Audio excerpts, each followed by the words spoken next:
Hello, everyone, and welcome to this week's episode of the Disney Dining Show. I'm your host, Pete Werner, joined at the table this week by my good friends, Mr. Charles Boda. Hello. Rhino Clavin. Hello. Steve Porter. Hello. And back in the nook on the controls, our producer, Mr. Craig Williams. Hello. So this week, we're going to continue our, our Pick Six theme. This is where each member of the team will have a chance. Today is Steve's opportunity to pick six of their favorite restaurants, one in each theme park, one at Downtown Disney, and one at the resorts. So we're going to turn it over to Steve. What's your pick? Okay, What are your picks? I will say I just revised my list because Craig totally changed my mind on this whole thing. Originally, I had what I think were like the best, but some of them I've only been to once in my life, and I can't give a full description about why I love them so much. I just know they're better than others. So I went with my pick six of where I find myself, what I love when I just go to the theme parks myself. So I'll start off with the Magic Kingdom, Columbia Harbor House. I am probably in the Columbia Harbor House more than any other quick service at Walt Disney World. I'm not a particularly big seafood guy, but I tend to like everything at Columbia Harbor House on the menu. I usually end up just getting the tuna sandwich, and then I go up to the second floor because it's usually quiet up there. There's a little bridge that overlooks both Liberty Square and Fantasyland. It's just kind of the Rapunzel area, and it's a small world that you can see, but you get a nice view. And I just love it up there. I will sit up there for work if I am just in the parks and I need to like write a story. I'll just sit down in there, and I just love Columbia Harbor House. One thing that I dislike about it is that the secret got out somehow that Columbia Harbor House was so good, because every time I go in there anymore, unless it's just a complete random time of the day, that line is always so long, and I really, it is probably my one of my go-to quick services in there as well too, because it does offer a completely different menu, and I don't like, on my off time, I don't just go to Long John Silver's and get fried fish and fried shrimp and all of that. So the time that I do have to kind of get styles of food, or they have a good salmon dish there. You mentioned the tuna one. There's just a good diversity of seafood options, and reasonably priced for the portions you get. And just the only thing is, it's busy all the time. Yeah, it's becoming more and more important to use mobile order there, which kind of stinks. But I've still found, even on crowded days, that there will, it might take a minute or two to find a seat, but you will probably get a seat on the second floor if you just wait a second. So, and that's not always true. But how long is it taking you from the time you get in on average to get your food? Mobile order, it's usually really fast, actually, much faster than waiting in the line. So I don't really mind it at all that I have to use mobile order, because it's using mobile order to then be able to eat at my favorite location at the Magic Kingdom is well worth it. And I think, like Craig said, for the price, it's one of the best. The restaurant is also, I think it's underappreciated for its theme. It is so intricate on the inside. There is so much to look at and study in there. After you're done with your meal, you could probably spend a good 15-20 minutes walking around looking at some of the props and stuff they pulled in for this restaurant. And for someone like Rhino, who's from the New England area, I could see if he has any interest in history, he should be interested in this, but he's probably not, because it's Rhino Clavin. Yeah. So I like it. For a counter service, it's also not very cluttered. Like, there's the line in getting your food is, but the second you get out past that, walking around with a tray and looking for a seat isn't really difficult like it is in some other places. It's nice and spacious, and even if there's a full line, you can almost always find a seat up on the second floor. And Steve's in line when he says how often he goes there. I think almost every single time I'm at the parks with Steve, if we're in Magic Kingdom, we go to Columbia Harbor House. All right. So moving down to Epcot, I say a place I didn't know about for a long time for some reason was Katsura Grill in the Japan Pavilion in Epcot. It's kind of tucked away on the opposite side of Tokyo Dining and Tempenedo and everything up, else. Up on a hill. It's up on a hill, yeah, and there's like a little koi pond, and you kind of can overlook it if you've haven't really ventured up that hill before. But there's good teriyaki. I think it's a teriyaki dish, and there's the beef udon. That's my go-to. I like the ramen up there is good too. Yeah, I haven't tried the ramen, so that'll have to be my next go-to. But I always get the beef udon, so yeah. And then they serve sushi up there too, don't they? I think they have a sampler, but it's not a full sushi bar. Yeah. It's not what I go to for sushi. I always get the beef udon, and then I go outside. There's little koi ponds, and it's like just randomly quieter than the rest of Epcot over there. It's really nice at night too, because the lighting goes like the lights in Japan kind of come on, the lanterns come on, and it's just kind of a cool. It's like what you say, like a little tucked away, little hideaway. Yeah, it feels like exclusive, even though it's not. Yeah, so. the food's delicious, but really the seating area on the outside. Don't sit inside. Yeah. Just go outside and enjoy and relax that area. If you're lucky, the drummers will come out, and you'll get to hear the show. You won't necessarily see it, but it's one of those moments eating up there where you can actually feel completely immersed into that pavilion while still being outside, because it's just everything's cut off from the world. It's a really good place. All right. So this next one, I'm actually stealing this from Craig because I had the hardest time thinking of a place to go at Hollywood Studios. And Pete, you're gonna probably like rip my head off, but I'd rather eat a Starbucks sandwich at Hollywood Studios than about. I thought you were going to go Pizza Rizzo, and I was just going to fire you. No. I mean, and this is simply due to the fact that there is nothing good. I mean, unless you have the money to afford Brown Derby.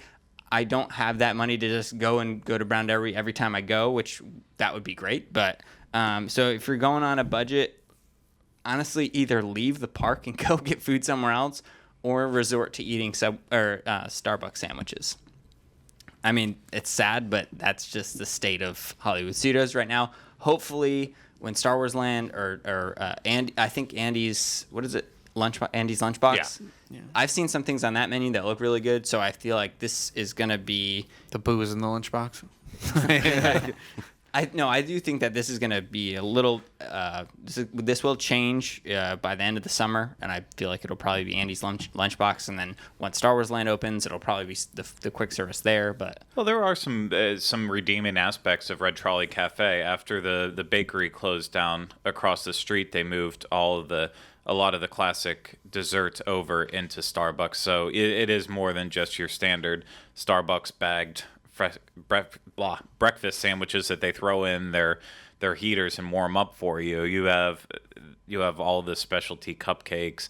I think that's where they're doing the now deformed version of the carrot cake cookie, which they've just completely changed recently. But it does offer more. So while it is a nearly ludicrous answer, it could be Pizza Rizzo.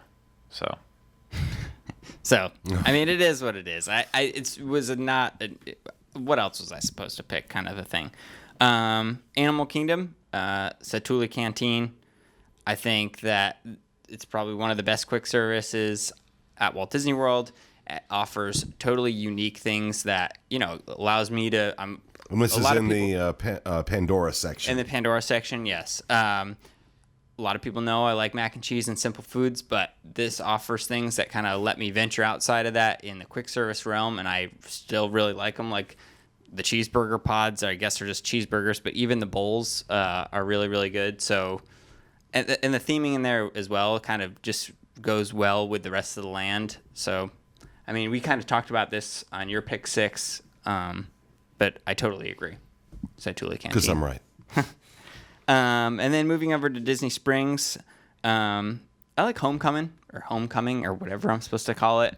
Fried chicken, really anything in there is good. I think the first time we went, we didn't have the best experience, but since then, every time I've gone, I've liked everything there. I like the deviled eggs. Deviled eggs are good. I also like the bar in there.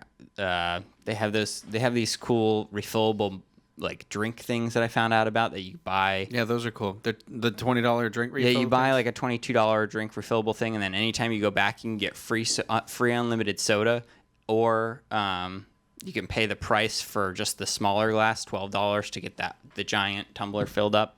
So that's always a good deal. And you won't get stopped bringing in drinks to the AMC. So you can get, if you have one of those little tumblers, you can get a soda refilled in there and then just walk into the AMC, and they don't say anything like normal movie theaters do. I'd say I don't care about that part. I care about the tub, like big, like classic water bottle with the straw coming out of it that you can fill up with the alcohol. Yeah. Yeah. Or you can get it filled up with soda for free. Just, I don't know. That's I don't mean to derail it anyways, but I love the restaurant. It's cool. Everything in there. The theming is great. All the Florida touches are great. So, Homecoming. It's one of the most underrated bars on property, is sitting around there. And I know we talked about the creativeness of their cocktails before, but I do like the fact that they do have the split bar, so you could technically sit outside on the patio in the bar if you enjoy the outdoor eating without all the bugs and stuff, since it is screened in, or you can sit inside, and there's always some good people watching inside of Homecoming. Yep. Okay. And to finish it out, probably another one of my quick service. I know I said that a lot, but Captain Cook's at the Poly. The Thai coconut meatballs are so good. They're the best thing ever. So delicious. The best thing ever. I love those Thai coconut meatballs. They are so good. And now you're talking, and I'm hungry right now. Starving. So I want to drive to the Poly and get some. And they have like some really cool like pork nachos with like the chips aren't like tortilla chips. They're like kind of potato-y chips, but that sounds weird, but it's oddly so delicious.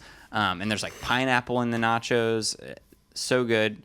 And then for breakfast there, they have like Tonga toast and everything else that you would ever want at Walt Disney World. So yeah, Captain Cook's is probably one of my favorite, if not my favorite, quick service, right up there with Columbia. Well, it probably beats out Columbia Harbor House, actually. So that makes it easy for me to pick that.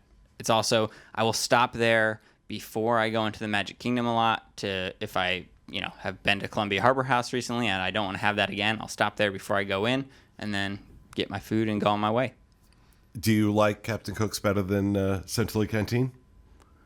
Oh. Yes, I will say I do. Wow. Yeah. You disagree, Rhino? Oh yeah, completely. I think it's just a matter of taste and food, though, maybe. But I also feel like Satuli Canteen, as much as I like, whatever, I don't care about Avatar, but I think that's like the best quick service maybe on property, because it has a lot of variety and a lot of like. Since it's so customizable, the options can be intermixed so well, and I feel like there's a lot of fresh and healthy options there, as well as like creative options with the cheeseburger pods and everything. And I don't know, I just feel like I would always choose to eat there. And I obviously agree, because Satuli Canteen was on my list for Animal Kingdom. Yeah, but I just have it just slightly, that's on my taste. There's still a lot of good things at Captain Cook's. Besides the menu itself, like I love the entire theming of the restaurant. And once they did the refurb years back, they added in like all the travel posters for the different islands, which is really amazing.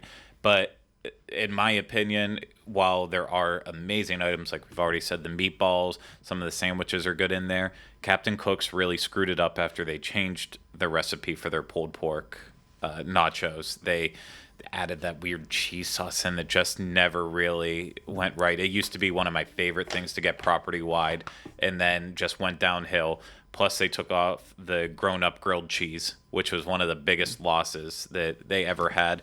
And then the ultimate was taking away the Dole Whip machines on the inside. That's fair. Because there's still pictures of me out there where I would have it piled up about a foot tall. And I know it was overly ridiculous. I am part of the reason why we lost it, but I'm also part of the reason why I'm helping out the people who went in and just got like the one little bit. I'm like, nope, I'm good with that. They needed to get more. But I came in to help them with that. But Captain Cook's still good. I think just it has slightly decreased in my favor over time. But I would still never hesitate to eat there ever. I love Captain Cook's. I will agree about the Dole Whips. That is really frustrating, but I still love it. So, anybody disagree with any of Steve's picks? I think you made some some pretty solid choices, actually, for once in your life. Yes, Randall's approval. No offense to your wife, because that was not directed at her. That's what I felt like after I said it. Michaela, you're wonderful. All right, so there you have it. Those are Steve's pick 6 selections for his favorite restaurants in the Walt Disney World theme parks, Downtown Disney, and the Disney resorts. And that will do it for our show for this week. We hope you enjoyed it. We'll be back with you again next week with another edition of the Disney Dining Show. Have a great week, everybody.